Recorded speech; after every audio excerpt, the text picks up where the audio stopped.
নাটোর ২ আসনে ১১ দলীয় সমর্থিত প্রার্থী ও অধ্যাপক ইউনূস আলীর নির্বাচনী প্রচারণা। নাটোর থেকে সিয়াম সরকারের ক্যামেরায় সোহান সরকারের রিপোর্ট।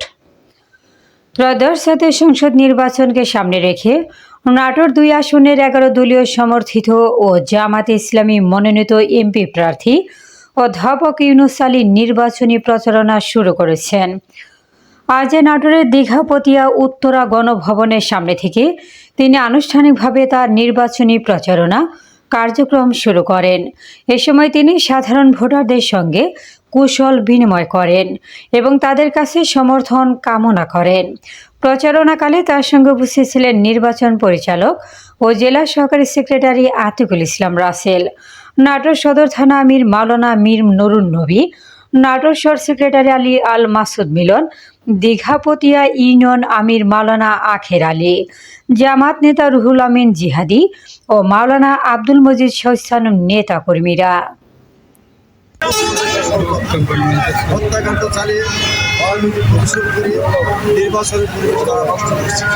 আমি পরিচার করে দিতে চাই, শক্ত হাতে দুর্বৃত্তদের দমন করতে হবে, অ্যারেস্ট করতে হবে।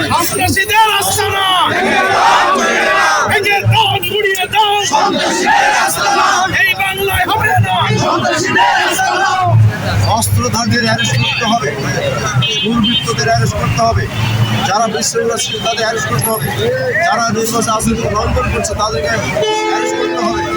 তা না হলে লেভেল প্লেইং ফিল্ড হবে না এবং নির্বাচন সুস্থ হবে না। জামাত ইসলামী একটা গণতান্ত্রিক দল, জামাত ইসলামী একটা সুশৃঙ্খল দল, জামাত ইসলামী কারো কোনোভাবে বাধা দেয় না, কোনো বিশৃঙ্খলা সৃষ্টি করে না।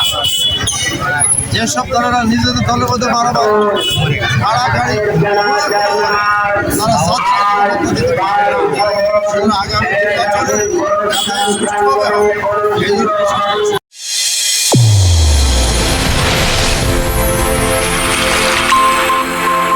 চ্যানেল A1 হৃদয়ের স্পন্দন।